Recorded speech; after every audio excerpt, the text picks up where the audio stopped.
Pearl and Marcela, the Queen Beez of the PM show. We're doing our interview with B-Duck today. How's it going? And we're just going to ask him a few questions so you guys get to know him, so we get to know him as well. So, okay, so let's get on my phone, check my first question. So, how did you get your name, B-Duck? How to get my name B-Dub? Well, my name is Ben Baden, and Dub stands for double. That works. So, shoot, that work? Bring it in a little bit, because it doesn't get the noise very well. So, with you, have you always wanted to do rap? Have you always wanted to do music? No, actually, I've actually wanted to, I wanted to be in like criminal justice. I wanted to be FBI, CIA. How come you didn't pursue that then? Because I don't know. Like, to be honest, like it was, you know, not telling my family what I do for a living is just kind of like weird for me, you know. And then if I did telling them, having to like, yeah. So I just, you know, because my dad, he worked with the government. He couldn't tell me what to do. No. Half the stuff that they do. So I just didn't want to do that. Because it's all very secretive, hush-hush. And I want my family to know what I do, you know, so. And so now you get to, you know, explain to your family, I get to go to a show over in Florida, you know. Rather so than, oh, I'm setting up a shop when we're, you know, taking that. I'm killing somebody right now. That's a little scary. But is your family very supportive of what you do with music? You know, it's like still a complete mystery. Oh, like, really? I have a family full of doctors and lawyers and nurses and all this stuff, so it's just like them like saying, oh, he's a musician, kind of like, you know, floats off the tongue wrong. But my dad mostly, like he's trying to get into what I'm doing, like, but my mom's like kind of like, you know, like I already had one musician in the family, and I don't know how this is going to turn out. But they do know about it then? Yeah, oh yeah. Okay, good. I mean, yeah. Are any of them really kind of involved in what you do? Do they go to any shows or anything? Well, you know, they've been to one open mic, but as far as shows are concerned, that's all they've been to. I mean, well, hopefully we get to see his family out someday.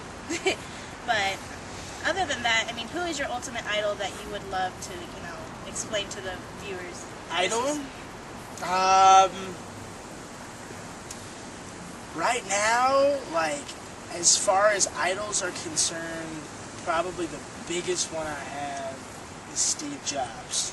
So explain to us who Steve Jobs is. Steve Jobs is the CEO of Apple Macintosh, and he pretty much created Apple just on a desk in college. So he's very creative. Like like he put the world like more into the future. You know, like he constantly has these creations, you know, and so like I definitely look up to him like that because of just what he comes up with, and just how his mind works. Yeah, and he like baffles the whole world, you know, because all his gadgets are just, you know, and even, you know, when I die, I still want to make money. Well, exactly. So, you know, as soon as he dies, his family's gonna be set for life. Yeah. Yeah, he is dead. Oh, well, okay, there you go. I need to learn up on my stuff. So, but other than that, I mean, what inspires you to keep doing what you're doing in your life? For one, living here is much, like, pretty much tells me, like, I want to get out of here and really, like, see more of the world. Because there's people who I talk to about, you know, outside world stuff, and they're like, oh, who's that? Who's that? And they're like, really? You guys don't have a TV? You know? Exactly. But, it's just stuff like that. Like, I just realizing that I love what I do, and I'm not just gonna give, you know, I'm not just gonna like stop because I have no motivation. Like, a lot of people, like, if they're trying to rap, like after a while, if they're not really for real about it, then they find themselves like, you know, writer's block, not coming up with anything. Like, but if you're driven, you think it's stuff to write about. It keeps you going and keep you and you creative. you make it sound pretty as hell. Like, if you want to talk about like walking in the park or something like that, like you talk about walking in the park. Like you actually describe like my describe footsteps what there. You're doing, like or parties or real life stuff, like stuff like that. Like, it's just like you just can never lose your drive because no one else is gonna, you know, designate drive you. That is very true. That is very true. But well, at least that's a good inspiration to keep yourself going. But you know, you explained to us who your idol was. also in music, who do you see, you know, as a celebrity and a local artist that you would love to collab with in the future, now, or? As far as, well, I'll start with local.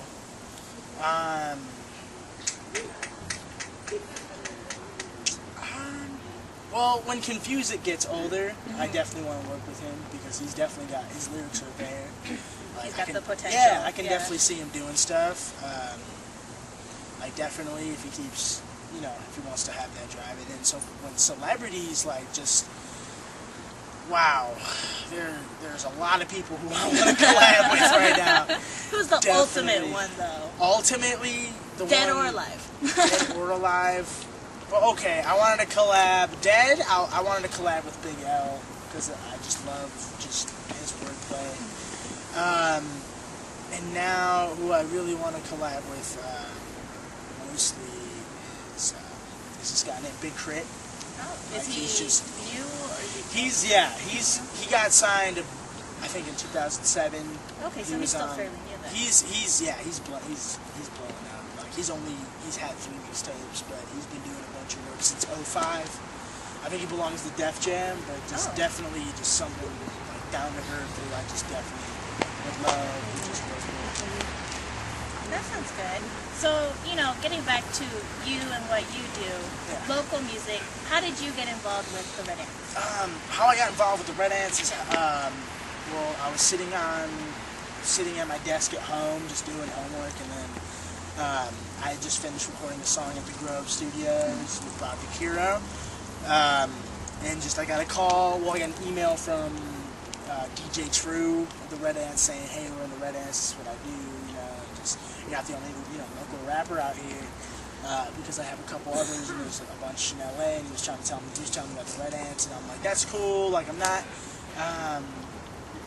at the time I wasn't thinking about looking into groups, I was just seeing, like, where I was going, like, just by myself, and I'm just like, well, hey, you know, like, Red Ants does sound cool, like, I like their logo, I like what they're doing, like, they have some really good artists, so yeah, why not, you know? Well, that's a good reason, because, you know, Red Ants, they're definitely blowing up big here, so. Yeah. And are you guys all kind of close, or are you guys just business? Yeah, we're homies, like, we chill all the time. Like, we got that family, you know, family vibe going too. Like, we'll get on each other, and, you know, pause. We'll like, think about certain stuff, and then, fun on stage too. Like, we have to keep the business and we have to keep it family too. Well, that's good. I mean, as long as you guys have that good connection where you guys can flow off of each other. So, other than that, I mean, if Marcela has any questions for you. I do. I'm like, she's sitting over there a little too quiet for me. But. Like you said, you wanted to move from here, see yourself somewhere else. Where do you see yourself going? I see myself going, getting down to LA, because that's exactly where I need to be right now. I know one of the Red Ants, Rocky, he's down there right now. Yeah. I'm hitting Sacramento first, probably just, you know, spread the name of the Red Ants right there, like, cause it's a giant hip hop scene, like down in Sacramento, and then there's San Francisco, which is Bay Area and underground and all this stuff, and then because those two cities I plan to go to college for 2 years at one, 2 years at another. Oh, okay. And then, you know, when I'm 22, 23, you know, move down, you know, to LA to see like, you know, what I could do down there. You know, Rocky will be down there. And, is he living down there right now? Yeah, he's currently living down there. But just like there's a whole world of opportunities, but like, you know, the bigger label industry, like everyone knows that it's just, you know, going down, and people are just doing their own thing, but just, you know, like LA is just endless opportunities. Like, if you got something, if you hit a flows, you will get hooked up with somebody, and that will help you to where you're trying to go. Yeah, that's good. Also, Lo is moving there, right? Long Beach? I think she's moving to Long Beach, yeah. That'll be by there. So we'll be in 3 different places. Rocky will be in LA, Josh will be in Long Beach, and I'll be in Sacramento. So we'll probably take Cali by force, you know. Hey, hope they're ready, because they're coming. They're at you. Oh, yeah. But, that's good. You seem like a chill guy. How would you describe yourself? how would I describe myself? Probably just, I like to take a step back and think about stuff. The people are, you know, like say a bunch of crap before they say stuff. Yeah, I like to be like, to stay calm about it. You know, if someone's like, oh, you did really well, like you're so sick, I just be like, yeah, cool. Like, I'm glad you think that. Like, I'm not gonna be like, you know, I'm not gonna swell up and have, like, because that's the last thing in this game that we need is just a bunch of people. Because nowadays it's just a bunch of people with egos, and they're just not really putting music more into it. You need more humble. Yeah, you need more humble people. Humble people are usually the legends in the game. You know, like, it could be with anything. Because, you know, humble people, they seem to be able to work more with They different get types of people. farther in life than other people do. The other people just get stuck on that one thing. Yeah, you know, because humble people, you know, they know they're good, but it's just like they're like, well, here, let's see if I can get better. If I'm the best, I want to be better than the best. Exactly. Yeah. Hey, that's good. How long have you been writing or doing songs? Writing? Oh man. Well, my musical origin started about when I was in preschool. I did like, you know, I went to like these like baby classes where, you know, we like, you know, messed with the xylophone, you know, baby xylophone, you know, the ones that had like 10 notes on it. Yeah, the one where you go ding ding. Yeah, so I started with that, and then I played piano for about 11 years. Oh, wow. Like, to be honest, I didn't really like hip hop that much. I liked hip hop. I liked jazz. I just preferred jazz.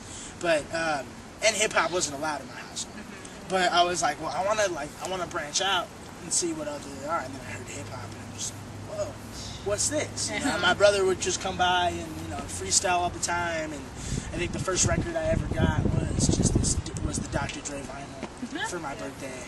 Is your family more kind of like originated around, you know, jazz music, classical music? With their backgrounds of work? With their backgrounds of work, with their backgrounds of family. My dad's more of like a classic rock type, classical blues, bluegrass. I can't stand. Blues. Like, I love blues. Like, no one can, you know, you can't say anything about blues. Exactly. You know, and classical's boring to me, but I respect classical, like, because of what all the talent amazing people did. But I think starting in about 7th grade, I really started getting into hip-hop. I didn't really write anything at the time. I didn't start writing until I was about 15, 14. And then I had my first show when I was 15 in California. Oh, wow. And it was just a thrill just to be on stage, just like, you know, spitting what I know. It's a different kind of feeling being able to do what yeah, you know, and it's like, it's more, you know, it's more like you're going on stage, like, because you don't care what people think. It's more like people, like, you know, someone could have a rap that's really good, and you're like, oh, I don't know if I should spit it. It's like, well, do you want to be a rapper? Well, yeah, then you have to spit that, you know? Like, you have to. There's stuff in hip-hop that if you can't do, then you shouldn't be a hip-hop artist. Very true. Like, if you like release an album and you wait 2 months, then try to get back on, people don't care. It's like, I don't think you're serious. The hardest thing about hip-hop or about any type of music is just staying relevant. Like, it's the hardest part. But I think right when I was about, you know, 16, 17, I really started getting into hip-hop. Like, really started like digging deeper in it. Like, looking on Wikipedia, seeing like the different artists, like where they're from. So whenever someone had this, like, you know, answer like, oh yeah, he was born from over here. Like, actually he was, you know. So you're doing your research. I'm doing my research, you know, not how to rap, but just like where, you know, how people got to where they are. Their history. So I could, you know, and a lot of, you know, back then people didn't have internet. You know, all they had was CDs, so it was like hard to like, or cassettes, you know, so it was hard for people to get their music out. What really got me into writing, I got sent to boarding school for about a year, and it was like, the boarding school kind of looked like what Lithia Park looks like. Oh. Yeah, it had like, you know, one main building, and then you had to climb up a hill, and then there'd be a cabin that